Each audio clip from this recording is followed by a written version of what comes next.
Always with the train wrecks. Always with the train wrecks. Hey.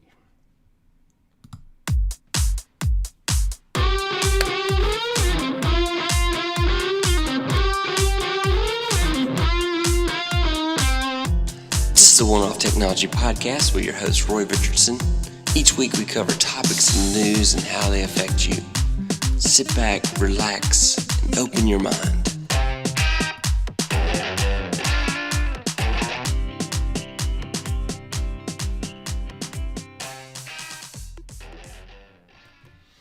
Hey, this is Roy Richardson, and this is the One-Off Technology Podcast Live, the live edition of my weekly podcast. It's available on any of the podcast platforms out there that you like. Wow, I can feel the nervous energy. I swear I haven't had any coffee this afternoon. None, not even decaf. So I've been behaving. Let's just see how this goes. All right. Hey, this week we're going to cover lots of tech news. We're going to talk about Google Photos and how it's no longer unlimited. We're going to talk about how Google is boring. So many announcements and yet boring. Then we're going to talk about Apple versus Epic. Whoa, that's a battle. And then there'll just be some surprises. Oh, we'll talk about the fact that Microsoft's Internet Explorer is going away. It's dying. Yay, it's going. All right, so let's get started. All right, so first of all, if you are a big fan of Google Photos, which I have, by the way, I'm going to admit, I am a Google fanboy. I have been a long time. And I told all my friends, hey, use Google Photos. Why pay for iCloud or any of those other photo services when Google Photos will back up your photos for free if you're willing to save them as high quality images. Now, in hindsight, it turns out that high quality really stands for compressed and downscaled. Think of it as a JPEG that's 80% quality. So think about that. But the thing is that June 1st, Google is going to stop allowing you to have unlimited storage on Google Photos. Wow, what? So if you save it high quality before June 1st, then you can keep uploading up until that date, but after that, you are back to the 15 gig that Google gives you. You didn't know this, but your Gmail, your Google Drive, your Google Photos, everything that you have out there is 15 gig. In fact, let me show you. So, here's my storage. So, I actually pay Google to give me 2 terabytes. But right here, look at the breakout. This is my Google Drive right here. It's terabyte is equal to 1 times 10 to the 12 and Google wants to help me. Thank you. All right, so Google Drive is, I'm using like 650 plus gig, and Gmail is 3 gig, and 217 gig of Google Photos, and I got some device backup that's almost, and then family storage. See, I'm on a plan where I'm paying, and so I can upload in the other tier, which was original quality. So at original quality, it's whatever your camera took, whatever your phone took. If it was even raw images, you could upload it, but you had to 15 gig. And so something blipped, and let's hope everything is good. Hopefully I'm still broadcasting. I guess we'll find out here in a minute. The show must go on. So anyway, the point being is that, if you are using, here if you go to storage management, one.google.com storage management, and I'm going to have these links in the show notes so you can go out there and take a look. But anyway, out there, it'll have your storage management, and you can say, oh, okay, I see what's going on. My Gmail's taking up this much in my Google Documents, but you're only going to have 15 gig after that. So everything new counts towards your limit. So if you wanted to save those giant images, well, that's not an option anymore. That's not going to be good. By the way, feel free during the broadcast, you want to leave a comment. I'm keeping an eye on the comments. I really appreciate everybody that stops by. I really appreciate that comes by and watches the show. It's just really encouraging to see you guys out there. Hey, I see Big Red. I'm going to talk about alternatives here just a second of what's cheaper than Google Photos or what you can do in this dilemma time that's coming. So, by the way, also, This show is sponsored by Buy Me a Coffee. You're welcome to go out to buymeacoffee.com/tech troublemaker. That's troublemaker. Here, let me show you what it looks like on. Here's a. Sometimes things work and sometimes they don't. Hello. Well, that was fun. My Stream Deck said, I'm not playing anymore. So I guess it's not playing anymore. We'll see what happens. All right. Wow. It really did. It said, I'm not going to play anymore. Well, that's okay. I've got other ways. I've got ways of making you talk. So anyway, please leave a comment. Don't you love when things blow up? Live is live, man. Live is live. You're there. I'm here. It's happening at this very moment. So the point being is that showing my social here, follow me. So I'm out there at Tech Troublemaker, and it's Tech Trouble MKR because Twitter would not let me buy a vowel. I really wanted to, but they wouldn't let me. So that's how it goes. All right. So let's continue. All right. So the catch with Google Photos now is that after June 1st, you dropped it at 15 gig. And like, what am I going to do with all these pictures? So if you're in an iCloud household, let's say everybody in your house has an iPhone, then probably what makes the most sense for your family is going to be to use iCloud perhaps. So let me show you. Here's what iCloud costs. So 50 gig is 99 cents a month or $12 a year. And then if you have 200 gigs, you can do $2.99 a month, or I think it winds up being like, do the math there for me. And then also you can do 2 terabytes, which is $9.99 a month, or I think you can pay $99 and get it. And then the really ironic thing about that is that Apple uses Google for their storage. Newsflash. Apple uses Google for their storage. I mean, Google uses Apple for their storage. Isn't that crazy? Now, here's what it would cost if you wanted to do Google Drive. So I have a 2 terabyte tier. It's a long story. It started with an HTC phone that gave me free storage, and then suddenly I couldn't live without it. But for $1.99, you get 100 gig. For $2.99, you get 200 gig a month, and then 2 terabytes for $9.99. Hey, thanks for the like. So that's one alternative. And then another alternative would be to use Microsoft OneDrive. So if you need Microsoft Office, then you could buy Microsoft OneDrive. You could buy Google Office 365 for $99 a year. 5 people in your household could use that same license and load Microsoft Office on their devices. And every single person in the house gets 1 terabyte of storage. So you get a terabyte, she gets a terabyte, he gets a terabyte, everybody gets a terabyte. Woo! Anyway, the problem though is that on an iPhone device, only iCloud backs up in the background.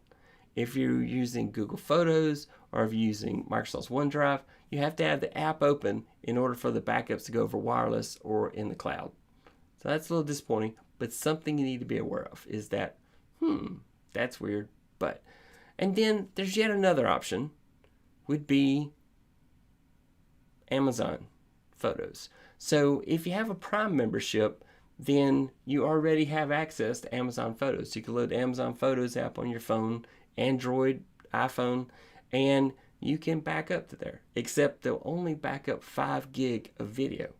I have one YouTube video that's more than 5 gigs, so that's kind of a disappointment. And I'm just such a big fan of using Google Drive. So yeah, the Google Drive does come in really handy. And that's why I finally broke down and bought 2 terabytes. I had an HTC phone that gave me 100 gig, and then that deal went away. If you have a Pixel phone, like the latest Pixel phone, you're still getting to do free storage for a while longer. Let's see how long that lasts, because the free ride. And part of this is because Google is thought to be a monopoly, and so they're trying to be more competitive by charging stuff. So yeah, if you have iCloud, somebody's asking, is iCloud storage connected with Google Photos? No, it's not. It's let me show you their comment here. Yeah. All right. Is it connected? Is there another way to transfer from one app to another without manually transferring? Unfortunately, no. you would literally have to just download it to a device. But what you can do is you can get a cable. So here's a little cable with a lightning connector, USB, and if you have an iPhone, you can put everything on a USB drive and upload all your photos to that, and then connect to a computer, and then drop all your photos in iCloud or whatever other platform there is. And so that would be one way to get around it. Yeah, Google Drive definitely comes in handy. I definitely agree with that 420 gamer. Hey Sammy, thanks for dropping by. Anyway, the point being is that that's one way.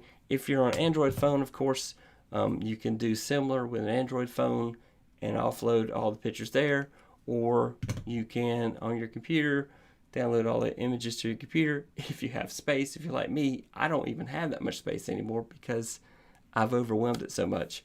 I'm using so much, so I'd have to download everything to USB drive.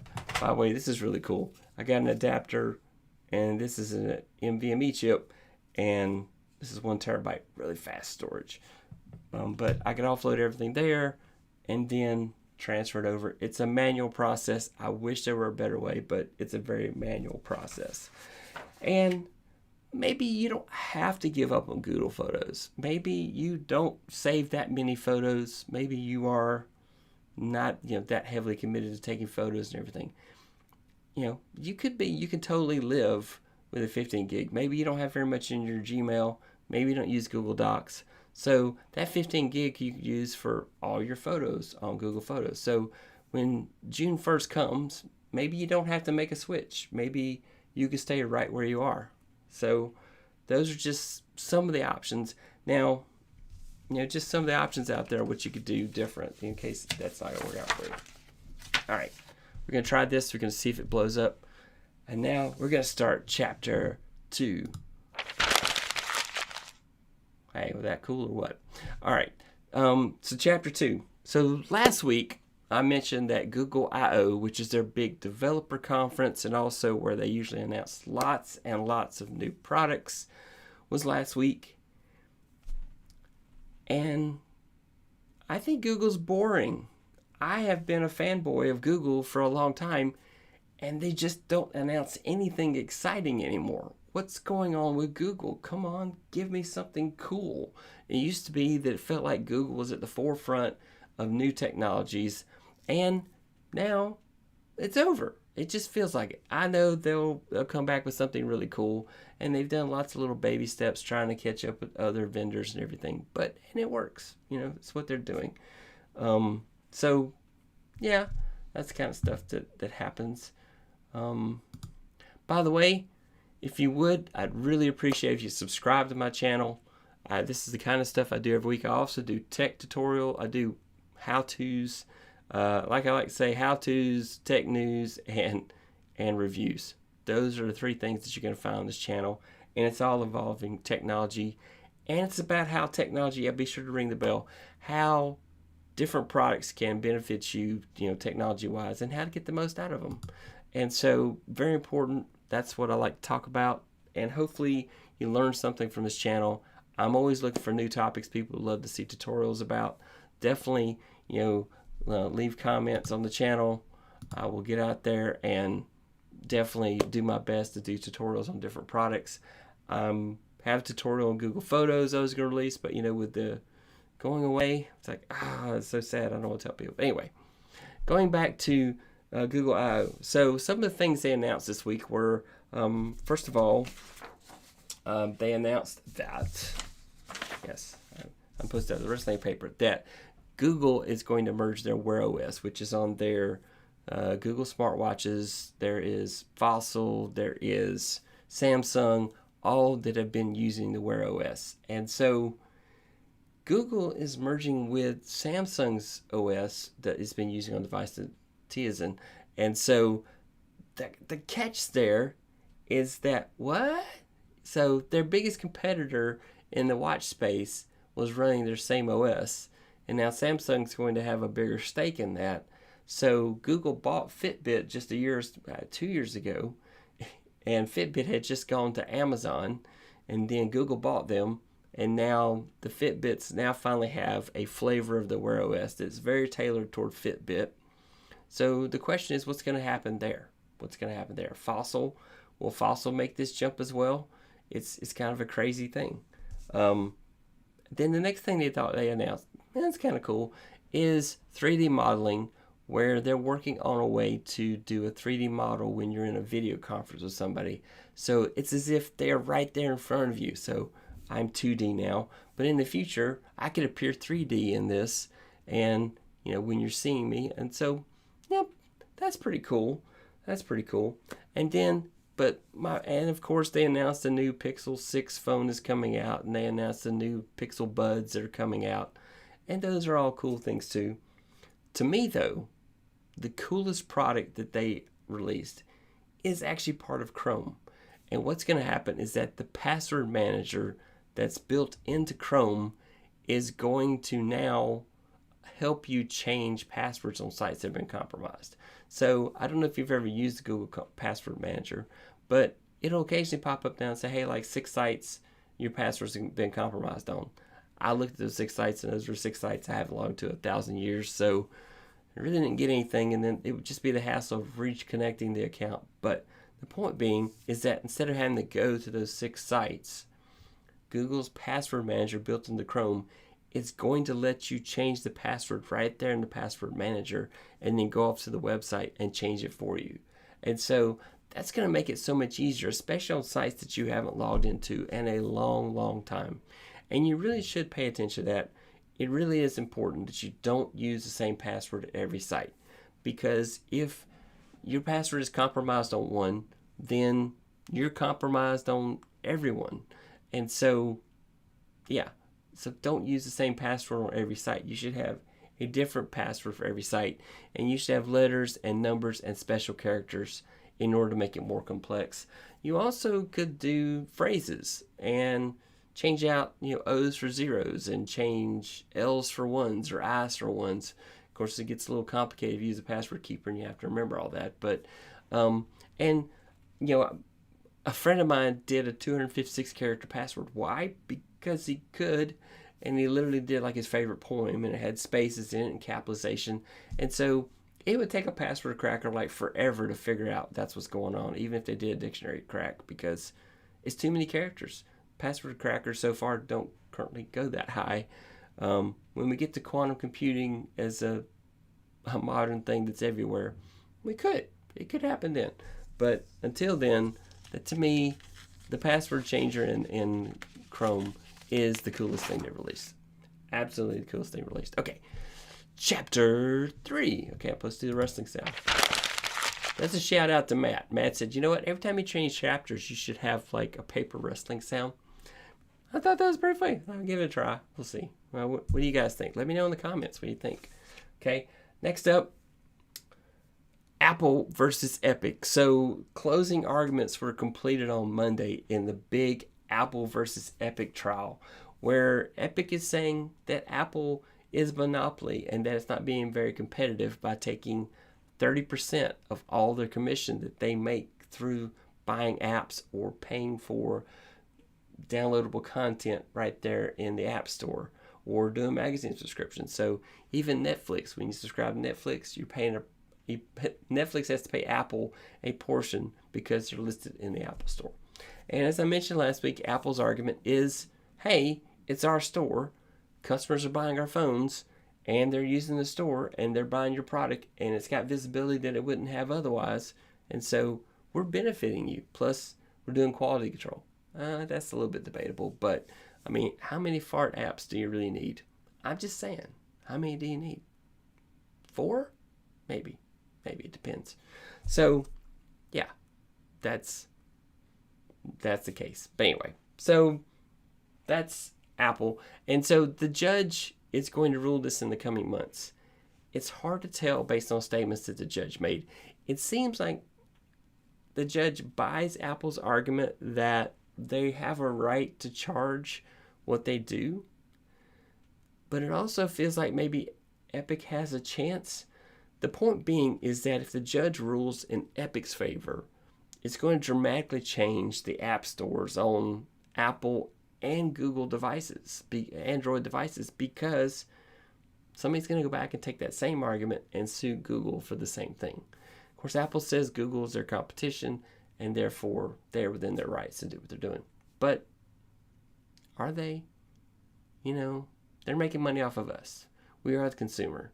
If we said, you know, we're not going to buy your apps anymore, anything, then Apple hurts, the app vendors hurt, the programmers hurt. It's kind of a catch-22, isn't it? But we'll see.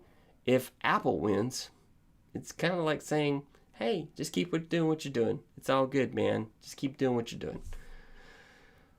We'll see how that goes. Anyway, when the judge makes a ruling in a future episode, I will report back on that. But it's probably going to be months because they take all that evidence and a judge runs off and evaluates all that and then tries their best to see. And it's probably going to set a legal precedent either way. So we'll see how it happens. Next up, Chapter 4. Yeah, maybe that's annoying. Who knows? Sorry, I did not mean to do that twice. All right, Chapter 4. So Microsoft announced this week that Internet Explorer is dead, or it's going to die a year from now. So in June of next year, you will no longer be able to download and install Internet Explorer into Windows 10. It's going to go away. In fact, Microsoft's been pushing people toward Edge for quite some time. And while I've never been a huge fan of Microsoft's because I felt they were greedy, it's kind of hard to say in this day and age compared to Google and Apple if Microsoft's that greedy or not. But the point being is that Internet Explorer is dead, and Edge is the incumbent. Edge uses the exact same engine that Chrome uses. The Chromium engine is the backbone of most of the web browsers that people use, whether it be Firefox or Brave or Edge or Chrome. And so the point being is that, and then each vendor does their own customizations on it. And Edge is actually a really good browser. I have to give it credit for that. And if you have a site that has to have Internet Explorer compatibility, Microsoft is saying Edge, for the most part, should do that. I'm hoping you don't have any sites like that because it means they were probably written when MySpace was a thing. You'll have to go to Wikipedia if you have no idea what MySpace is. But let's just say it was social before Facebook and Instagram and Twitter and everything else came into being. But I want Internet Explorer dead. I've hated it. It's always been junk. And back when Windows 95 was out, Microsoft said it was part of the operating system. But on Windows 10, you can actually go add and remove features and uninstall Internet Explorer 11. Adios, goodbye, no more for you. And you can run Edge on Windows and Mac and Linux. Is that crazy or what? And so Stream Deck is having a rough life tonight. I don't know what's going on. It has rebooted twice. All right. Anyway, that's it. That's the tech news for tonight. I do have some questions here. Let's see.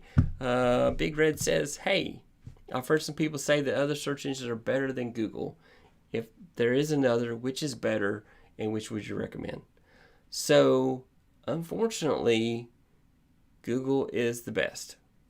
But DuckDuckGo is really good and it doesn't track you. So, Google, anytime you click on a link on Google search, in fact, if you went on Google search right now and you did a search and you copied that link and tried to send it to somebody, you'd see a lot of Google gobbledygook right in front of the actual website address that you're trying to visit.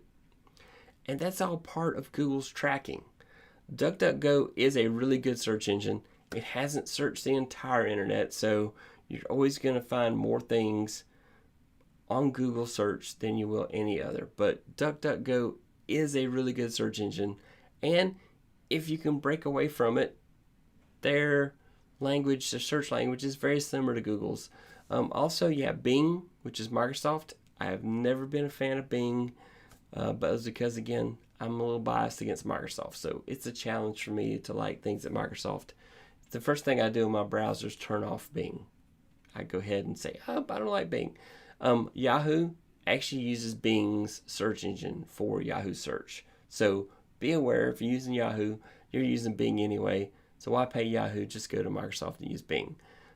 But if I had to choose between the search engines out there now, and it's because I don't want to be tracked, I would have to go to DuckDuckGo. It's a really good search engine, and it's worth it. And your web browser will let you set that to be the default. Look into cryptocurrency, XLM. Yeah, I'm not sure I'm ready to tell my audience to go run off and do cryptocurrency. We've had that on a previous episode. It's kind of like the stock market.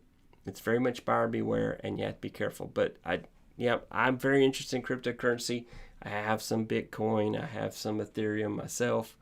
But I'm not Elon Musk. And the fact that every time Elon Musk sneezes, the price of cryptocurrency goes down or it goes up. Or you can pay for a Tesla this week with Bitcoin, but next week you can't. I'd recommend going out and check out DuckDuckGo. It is a really good search engine. It's not as good as Google, but what you could do is search Google using incognito mode, and then therefore you're kind of eliminating some of the tracking. Not all of it, but some of it. Okay.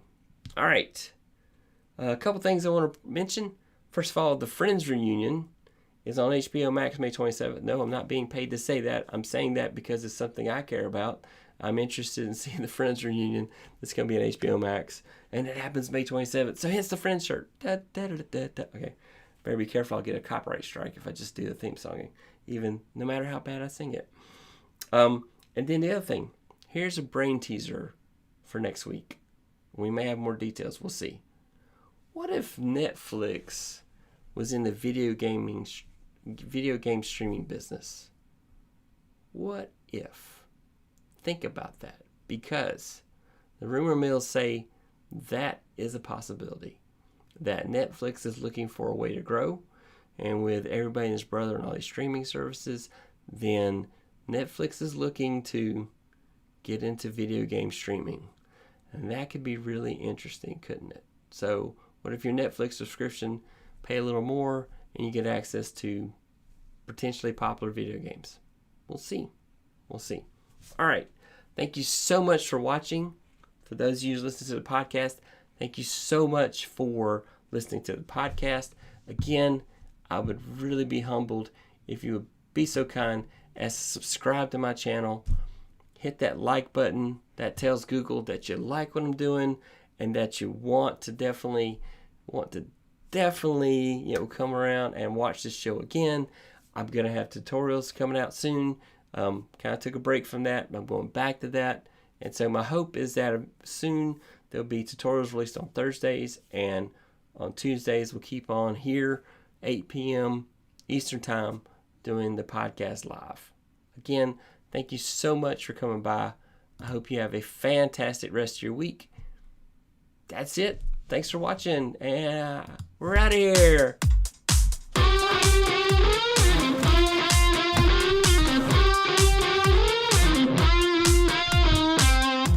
This is the One-Off Technology Podcast with your host, Roy Richardson. Each week we cover topics in the news and how they affect you. Sit back, relax, and open your mind. Hey, thanks so much everybody who came out to watch. Bye.